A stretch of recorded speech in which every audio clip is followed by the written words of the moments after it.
You've got a loaded trailer, the truck dead stopped, and the wheel won't move. Both hands, shoulders into it.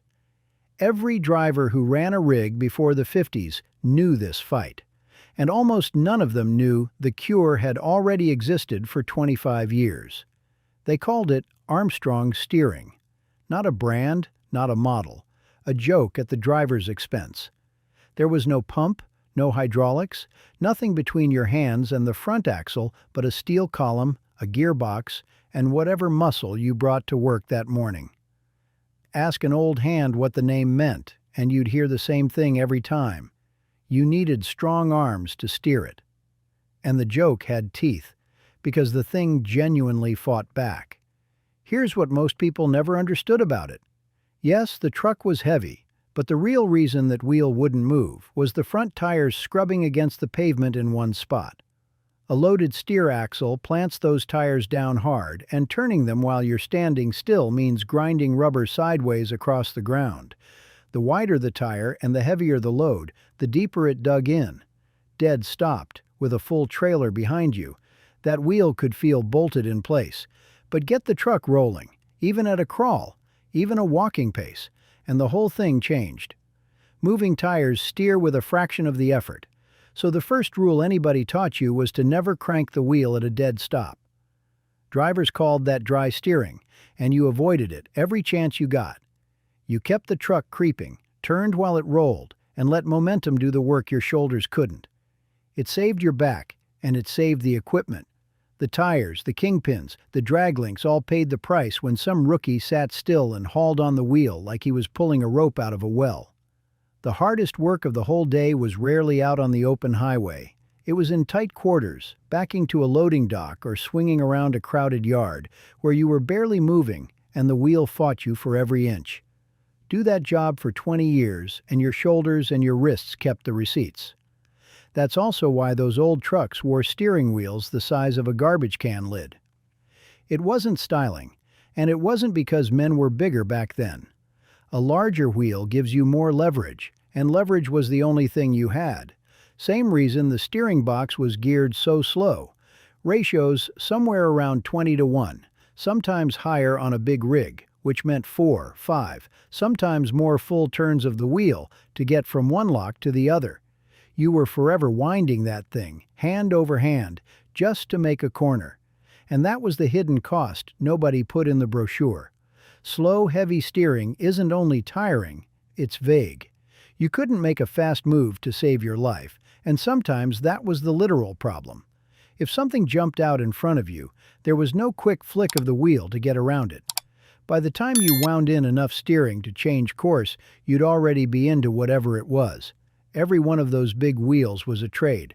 All that leverage, bought with response you didn't have. There was one more thing that solid front axle would do to you. With nothing to soften the blow, every rock, curb, and pothole ran straight back up the column and into your hands. Hit something wrong and the wheel could kick around fast enough to break a thumb, if you'd hooked your thumbs inside the rim or around a spoke. The way an untrained hand naturally grabs a wheel. Worse, if a tie rod let go while you were already fighting it, that wheel could spin back and break your hand outright. So drivers learned to keep their thumbs riding the outside of the rim, never hooked around the inside. You'll still catch old truckers and off-road men doing it today, long after the reason for it disappeared. Which brings us back to the strange part. All of this, the wrestling, the dry steering rule, the thumbs, the enormous wheel, was already solvable, while men were still living with it every day. And the man who solved it wasn't chasing luxury cars. He was working on trucks. His name was Francis W. Davis, and in the 1920s, he was an engineer in the truck division at Pierce Arrow. He was staring at the exact problem you were living. Trucks and buses were getting bigger and heavier every year, and the men behind the wheel could barely wrestle them around a yard. So Davis built the first practical hydraulic power steering system, a way to let oil pressure do the heavy lifting your arms had been doing alone. He mounted it on a Pierce Arrow and drove it from New York to Detroit to show the automakers what he had. It was a long way to drive, just to prove that a man's arms could finally get some rest. The heavy truck was the reason power steering got invented at all, not the Cadillac. The 5-ton hauler with the immovable wheel. There's even a claim that a version turned up on a Columbia truck as far back as 1903, using an electric motor to help swing the front wheels, decades before any car you could actually buy had it. So why were you still fighting that wheel in 1945?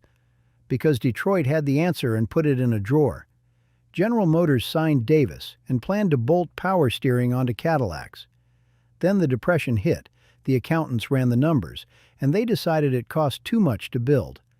The contract was scrapped in 1934, and General Motors walked away from the whole idea.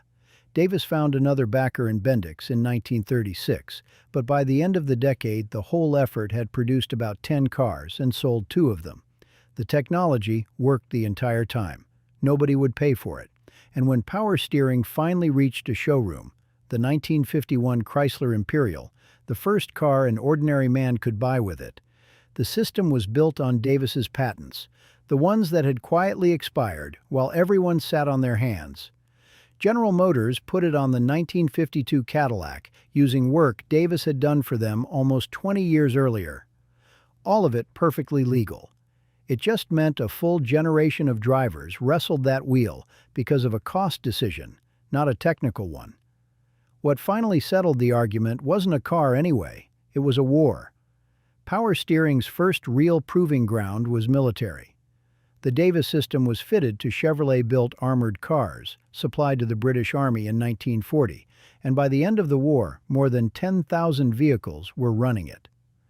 Nothing convinces a skeptical fleet owner like hardware that survives a battlefield. The war did, in about 5 years, what a decade of sales trips never managed. It proved the thing was tough enough to trust with your life. And here's the part that surprises people who assume everyone was grateful. A lot of the men who'd spent their careers wrestling that wheel didn't trust the fix when it showed up. It felt too light. No weight, no road feel, no honest sense of what the front tires were doing down there.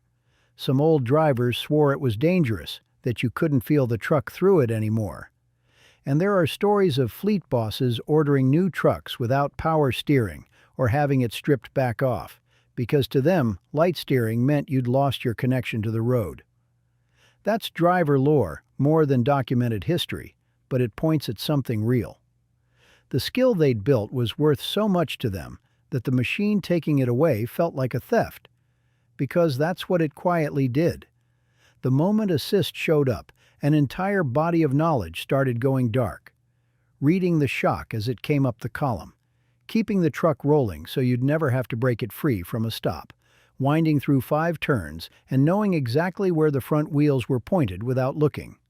Thumbs riding the outside of the rim out of hard-earned habit. None of it was ever written down, and none of it got handed to the next man. It just stopped being necessary, one power steering truck at a time, until the only place it still lives is in the shoulders and the hands of the men who remember what it used to cost to turn a corner.